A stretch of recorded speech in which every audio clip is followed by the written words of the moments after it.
Uncle Grouchy, what are you up to now? Most of you guys are familiar with these. These are, I guess, one of the trade names is Roloc.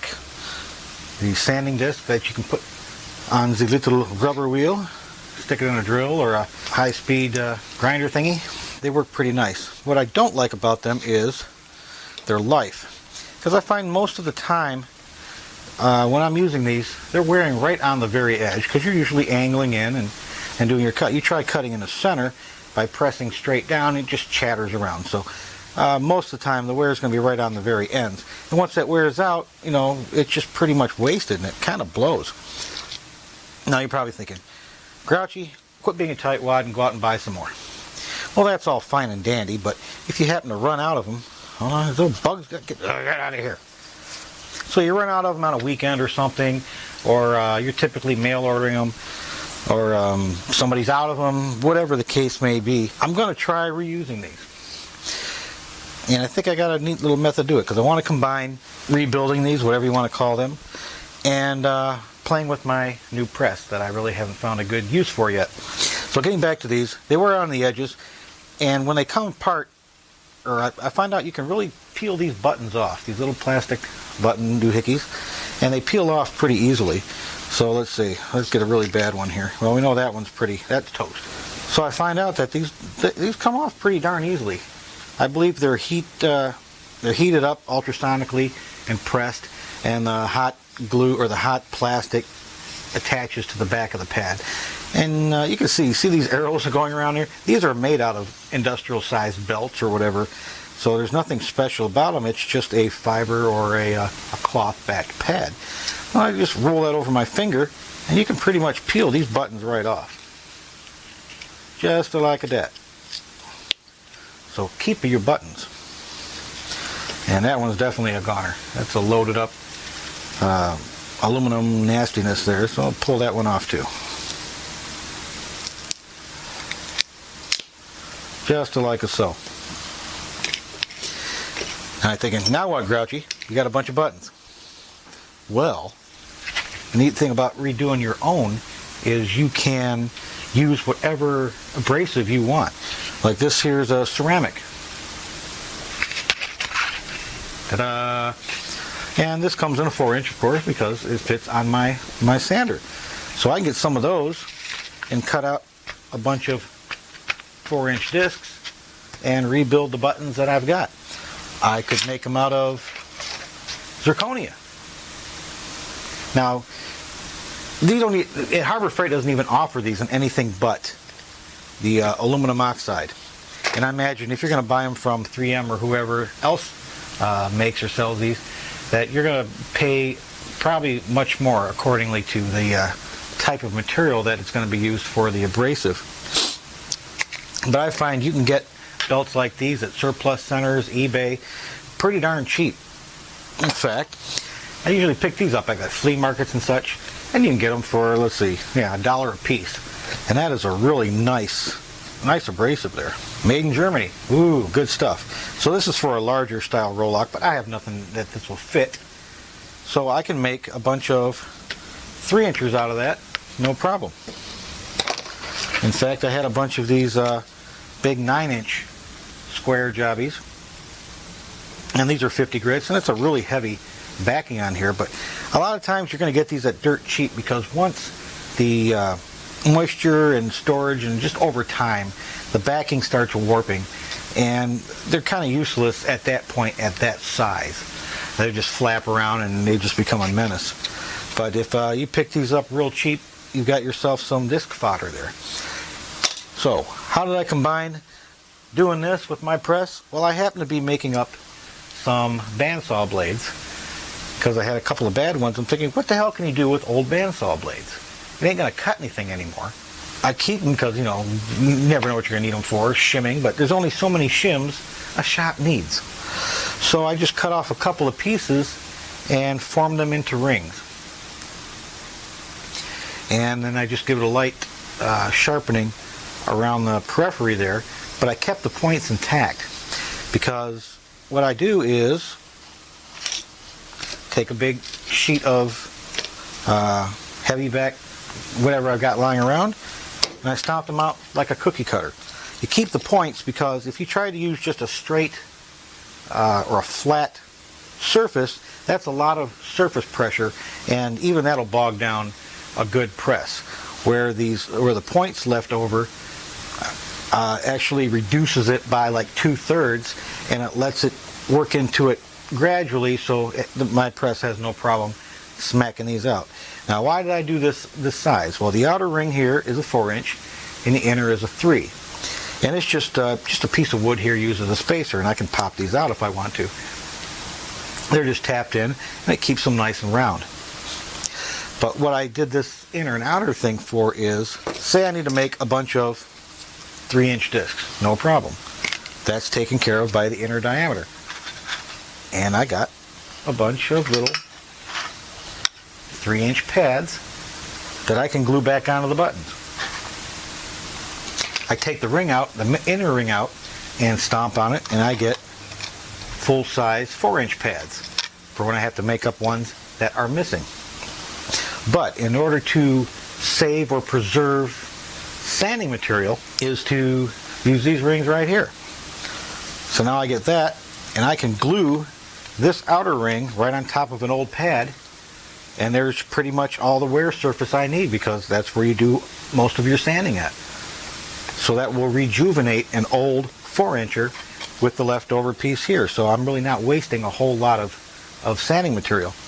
And of course, if you wanted, you can take your 4-inchers when they wear out, and then re-stomp them with the 3-inch ring, and then make new pads for the smaller size.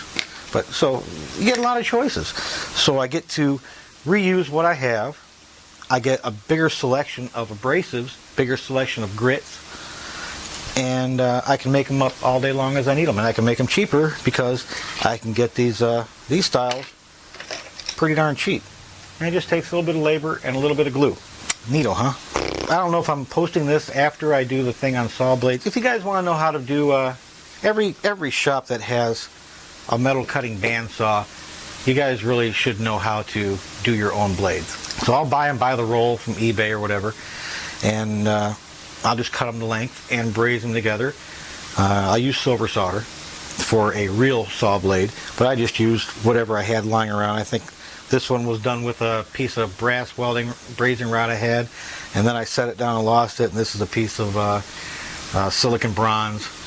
But as long as it holds the ring together, that's really all it needs, because it just needs to retain the shape. It doesn't have to worry about flex. So as long as it's held together, you could MIG weld them, TIG weld them, whatever the case may be. But just get yourself a couple of rings and something like that. So at this point, I'll cut over to the press and show you me stomping on these and knocking these out. And then we're going to go to the drill press and put some stuff back on these buttons.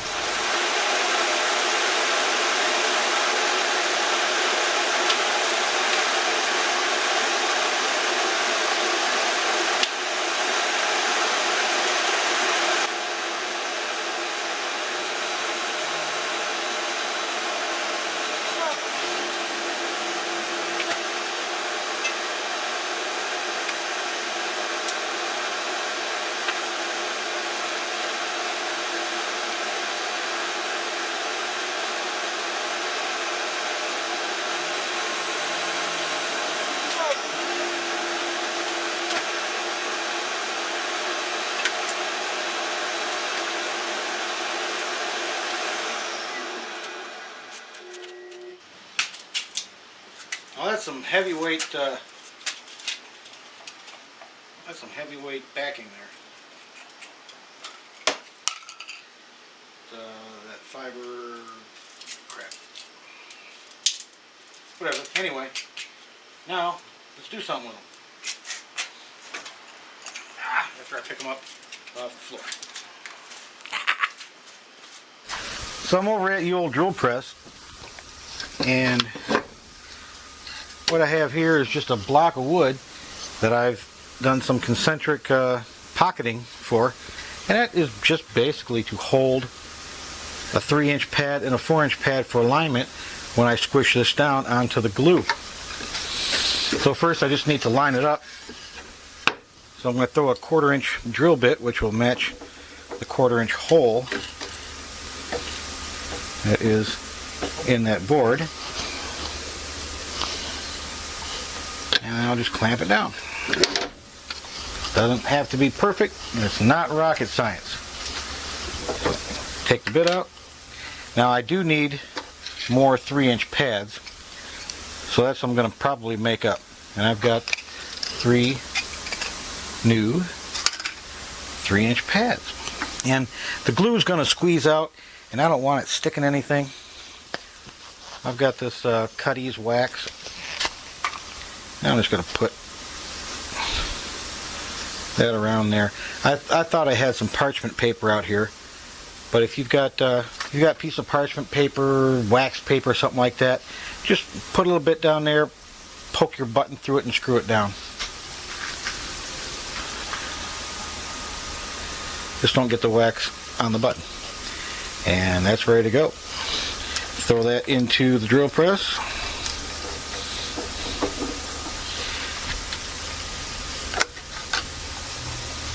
And take some glue. I'm trying hot glue. And I'll just put a blob right there in the middle.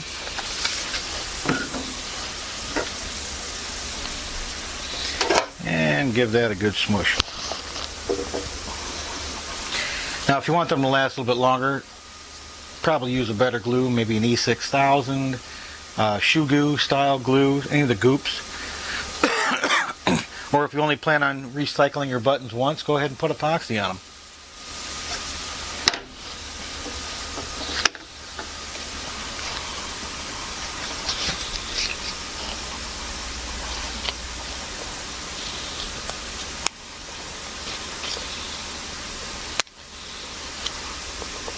Seems kind of sturdy.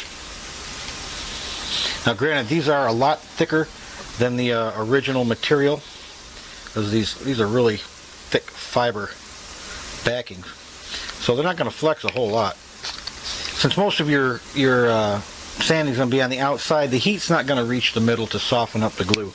But for the 3-inch rings, if I go to do that method, I'll probably use epoxy, because I know I have a ton of epoxy that's getting close to or over this due date, so I can start burning that up instead of letting it go to waste. Now let me kick off another 3-inch.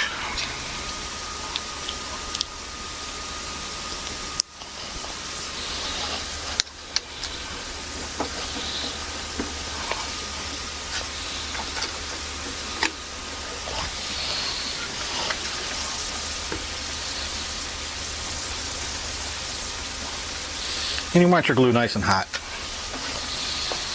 so it can get into all the little nookies and crannies there.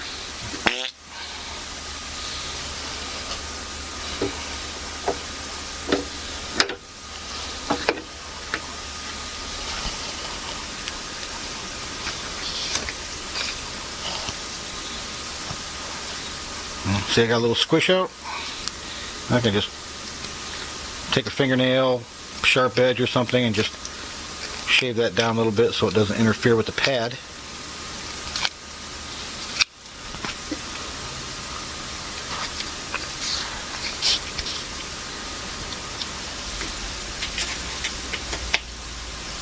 Ta-da! Cool, huh? I guess I'll do a 4-incher just for giggles. Get it kind of relaxed. And flat. Now since this is a recess here, I'm just going to throw a couple of washers, or a washer, that will suck up the extra space and allow it to sit in there without getting squished into the depression, because I guess squishing is depressing. And probably should put a little wax on this one.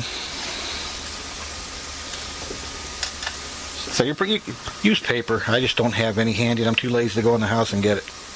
But a little bit of wax to act as a release agent. Screw on another button, and back in you go. Same size of glue blob, same button.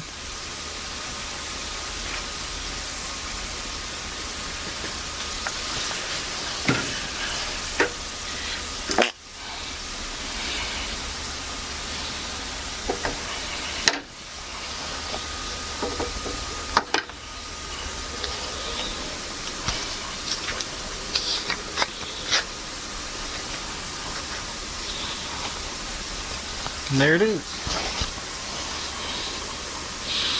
Oh, that looks more, looks stronger than the darn original attachment. I'm going to throw one of these in a grinder and try it out.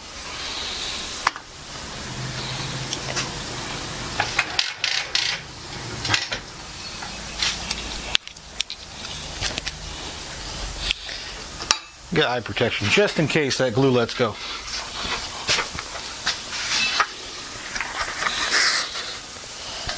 Hey, I can't see through this thing.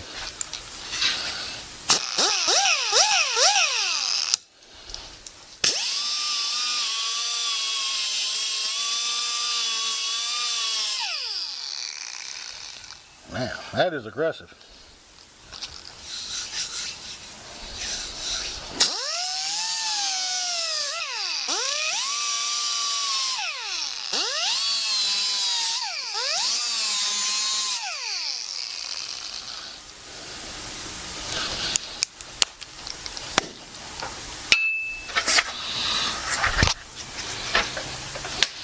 There you go. I hope it's an idea that sparked some interest. It worked for me. Now I have the stuff. I can crank out as many of these as I need and however much material and buttons I have. So save your buttons. And if you decide not to do this, send your buttons to me, because I'll be doing this as long as I have the means. Anyway, until next time, take care.